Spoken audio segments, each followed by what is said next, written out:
warahmatullahi wabarakatuh. Hello everyone, my name is Arimalia Hernisa with NPM 2441102. Today I will presenting a topic from risk management course entitled the application of risk management in daily life with a focus on personal financial risk.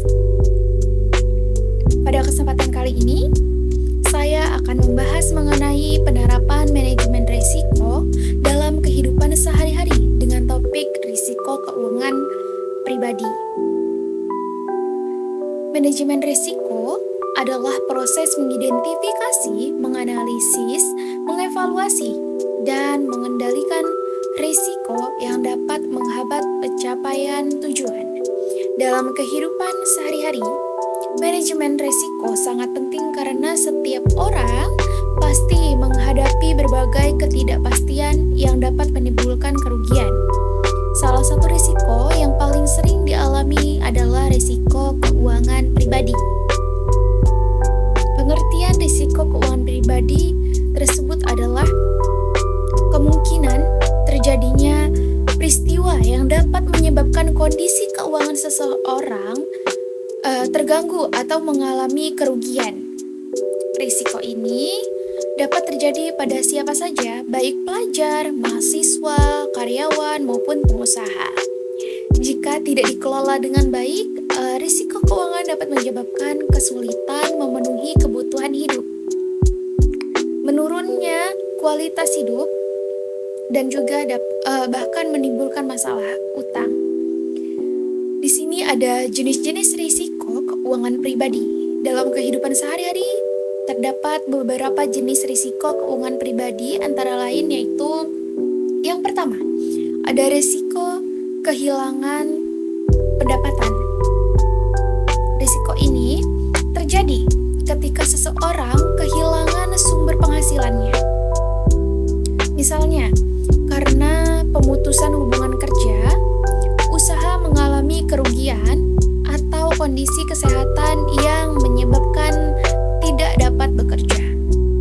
Contohnya, seseorang karyawan yang terkena PHK akan mengalami penurunan pendapatan sehingga kesulitan memenuhi kebutuhan sehari-hari. Lalu yang kedua, ada resiko pengeluaran tidak terduga. Yaps. Risiko ini muncul ketika kebutuhan mendadak yang membutuhkan biaya besar. Misalnya seperti biaya masuk rumah sakit karena sakit atau kecelakaan kendaraan atau kerusakan peralatan yang penting. Atau bisa disebut pengeluaran yang tidak terduga. Jika seseorang tidak memiliki dana darurat, maka kondisi ini dapat mengganggu keuangan secara signifikan. Jadi yang ketiga yaitu ada risiko utang. Yes. Utang yang berlebihan dapat menjadi risiko keuangan yang serius. Ketika seseorang memiliki banyak cicilan dan tidak mampu membayar tepat waktu, maka akan muncul bunga, denda, dan tekanan finansial yang lebih besar. Lalu yang keempat ada resiko inflasi. Yaps, inflasi adalah kenaikan harga barang dan jasa secara umum dalam jangka waktu tertentu. Ketika inflasi meningkat, daya beli masyarakat menurun karena uang yang dimiliki tidak dapat membeli barang sebanyak sebelumnya. Dan yang kelima ada risiko investasi. Investasi memang dapat memberikan keuntungan, tetapi juga memiliki risiko kerugian. Misalnya, harga saham turun, investasi bodong, atau nilai aset yang mengalami penurunan. Karena itu, seseorang harus memahami risiko sebelum melakukan investasi. Lalu, penerapan manajemen risiko pada keuangan pribadi. Untuk menghadapi berbagai risiko tersebut, diperlukan penerapan manajemen risiko yang baik. Langkah-langkah harus dilakukan yaitu yang pertama adalah identifikasi resiko. Langkah pertama adalah mengenali risiko yang mungkin terjadi. Setiap orang memiliki kondisi keuangan yang berbeda, sehingga risiko yang dihadapi juga berbeda. Contohnya seperti seorang mahasiswa mungkin menghadapi risiko kekurangan uang saku, sedangkan seorang karyawan menghadapi risiko kehilangan pekerjaan. Dengan mengidentifikasi risiko, kita dapat mempersiapkan langkah antisipasi yang tepat. Dan yang kedua, ada analisis risiko. Setelah risiko diidentifikasi, langkah berikutnya adalah menganalisis kemungkinan dan dampaknya. Misalnya, biaya kesehatan mendadak memiliki kemungkinan terjadi dan dapat menimbulkan kerugian yang cukup besar. Karena itu, risiko tersebut perlu mendapat perhatian khusus. Dan yang ketiga, yaitu evaluasi risiko. Yes. Tahap evaluasi dilakukan untuk menentukan risiko mana yang harus diprioritaskan. Risiko yang memiliki dampak besar dan kemungkinan tinggi biasanya menjadi prioritas utama untuk ditangani. Lalu yang keempat, yaitu pengendalian risiko. Setelah risiko dievaluasi, selanjutnya adalah melakukan pengendalian risiko. Beberapa cara yang dapat dilakukan yaitu antara lain yang pertama, menyusun anggaran keuangan bulanan. Lalu yang kedua, mengurangi pengeluaran yang tidak penting. Dan yang ketiga, yaitu menyiapkan dana darurat.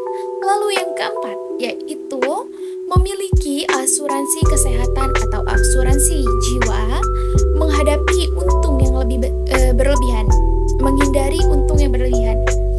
Lalu yang terakhir yaitu melakukan investasi secara bijak. Oke.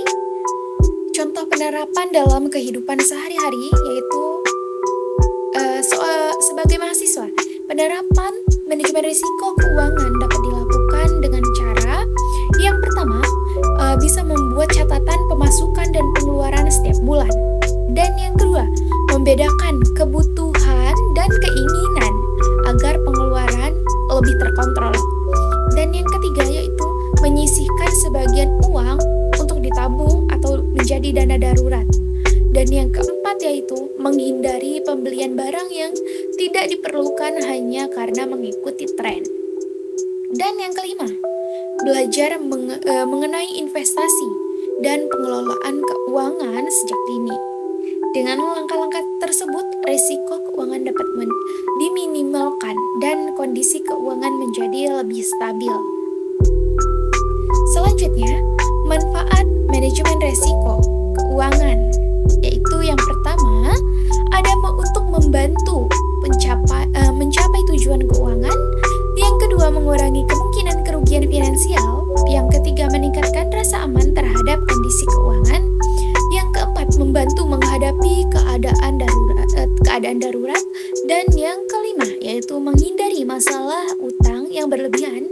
Lalu yang terakhir, yaitu meningkatkan disiplin dalam mengelola keuangan. Dengan pengelolaan yang baik, seseorang akan lebih siap menghadapi berbagai ketidakpastian di masa depan.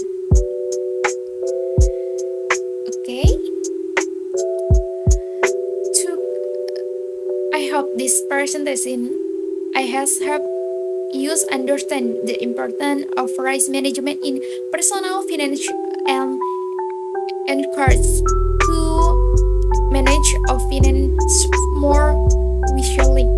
Thank you for attention. My name is Ariulia Hairunisa, student number 2441105. See you in the next presentation. Stay healthy, stay productive, and have a wonderful day. Wassalamualaikum warahmatullahi wabarakatuh.